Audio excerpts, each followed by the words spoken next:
Hi everyone. Today let's talk about those long-term charts that we don't look at every single day, mostly on the weekly and monthly timeframes. If you like trading stocks and options and making money, definitely like and subscribe. I make videos like this every single day, so make sure you hit the bell so you don't miss out on any future episodes. Welcome to the Portfolio Bulletin. Let's get started.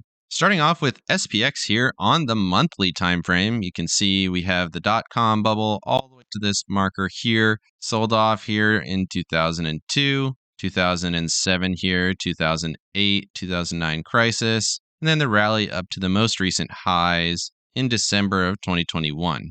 And based on these markers, we have several different levels where the market likes to be. Mostly in this middle section, you can see prior to the dot-com bubble in 2005, we really started taking off. But we have this middle channel where the market generally hangs out. Financial crisis, we got below there, and then we got back into the middle. During COVID, we were in here, and then during that most recent bubble, we got above that range once again. Currently, we are in that range. It's worth pointing out that we are right here at the 9 EMA on the monthly chart for SPX, and it certainly looks like there's a potential for rejection right where we are right now. I know a lot of people are looking for a couple points higher at this 4100 level, but it certainly would not surprise me if we turned around right where we are right now.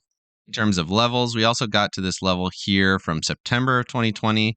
We touched that here briefly, and the 55 EMA on the monthly chart, so right here at 3470. I think we're at least heading back down to this range around 3600. If this continues to be support, which is certainly possible, 3600 would be the next target. We would have to see a break of this trend line that we've been holding since January of this year. If we did get that here in the next few months, there's certainly potential that we could be heading slightly higher, maybe not new highs, but at least in a normal channel for the S&Ps. If we do not get a break of this trend line in the next few months, I think we have to be looking at 3250 or so for that next price target, somewhere in this range, which would really coincide with this lowest level of support that generally supports the market.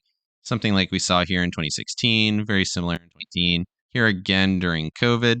And then potentially one more time down here at 3,200, if we get a bounce at this level, that seems like solid support, and that just happens to be very similar pricing to the market right before the COVID drop. So something that I'm looking for, 3,200 is definitely not impossible, and I would be pretty surprised if the market did get below that level.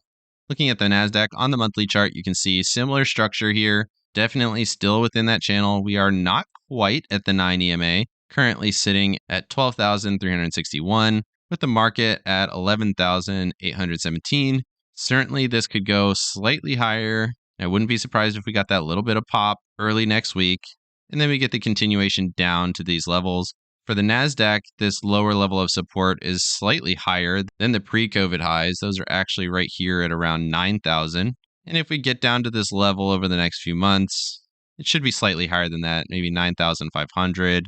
Or maybe we see a big stop here at 10,000, and that's the bottom for the NASDAQ. Moving over to the SPX over the M2 money supply. This is a great chart. It allows you to see just how much money is in the SPX versus the total money supply. And you can see we've been in this big downward channel for quite a while. Hit the lows here in July, which predicted the same lows here in October. And right now we're at resistance once again. And I certainly would not be surprised if we got back down to that same level here we saw in October.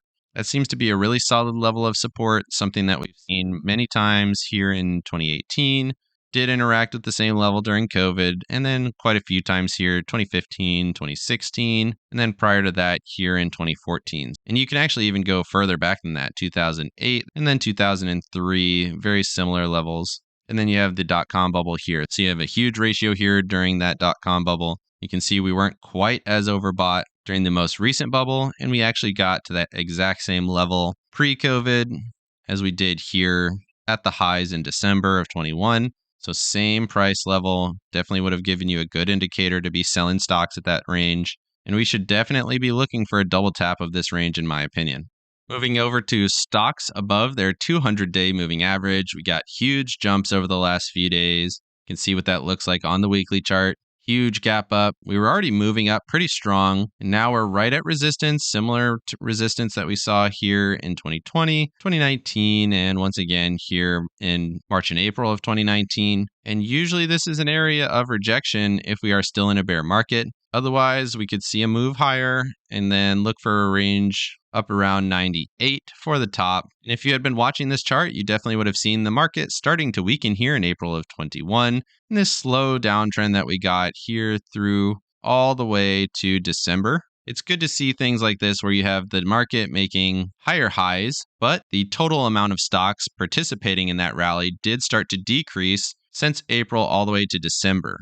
So you have that kind of divergence, predicting that there's a potential top in the market. Similarly here, we have that double bottom, make a slightly higher high here, but we are definitely within that range where we would start to see some resistance. You could certainly argue that there might be just a little bit more upside here before we get a rejection back down to at least this level of support down here.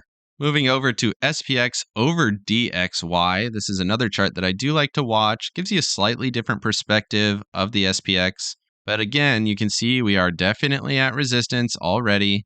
It would not be wildly surprising to me if we got all the way back up to this 40.29 level, right where the 144 EMA here is on the weekly chart. But I think that would definitely be the cap, and I don't really think that that's going to happen, but it's certainly possible. And then I would expect a retracement at least to this bottom, and then I don't think there's a terrible case that we retest this lower level down here at 30. Of course, this is a ratio, so that doesn't mean that the market is going to fall through the floor. The dollar is still continuing downwards, but of course, both of these things could move down at the same time. And as long as the SPX falls a little bit faster than the dollar, then this ratio would still move down.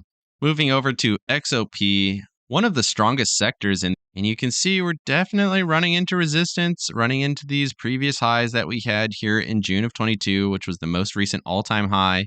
Similar prices that we saw all the way back here in 28. And if this starts to fall through and we get some movement back down to these lower levels, which is probably a more reasonable price for these stocks, back down in the 135 to 140 range, that will definitely drag down the overall markets. Tech is not pulling the market up right now. It's stocks like this. And you can see they're definitely getting a little extended here, getting pretty close to overbought here in November. And then we're right back at those same prices here, but we have a weaker RSI reading. So we're definitely getting some divergence in the RSI, similar price, weaker strength, potentially looking at a down move here on XOP, which will definitely weaken the overall markets and the S&P 500.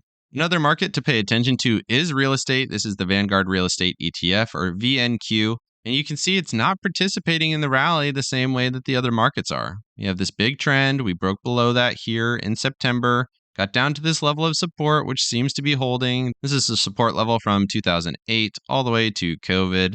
And then most recently here at about $75 on VNQ. Got just above this resistance line, maybe another $3 or so, less than 1%. Of upside potential, and then I would expect this to fail and then move back down to maybe $77, $76. And if that happens and oil is falling at the same time, there's definitely going to be weakness in the markets.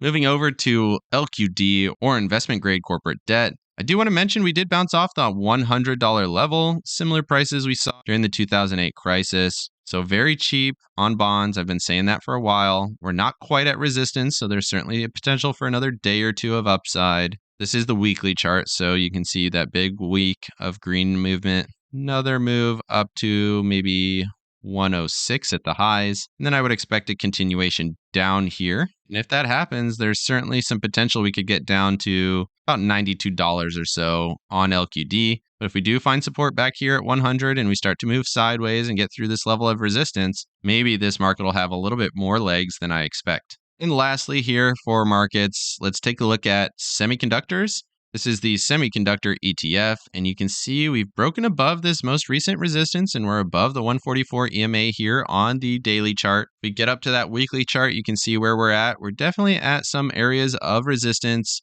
going back to March of 21, but this definitely looks strong. We're just above that 144 EMA on the weekly chart even. We do get a push up to 244, 245. There could definitely be some strength in the markets, and really this chart looks really strong. We have green on the MACD here, we got the cross on the lows, solid support down here at 171, and the RSI is not overbought and it's moving up. So semiconductors do look strong, especially compared to some of the other charts that we've looked at so far.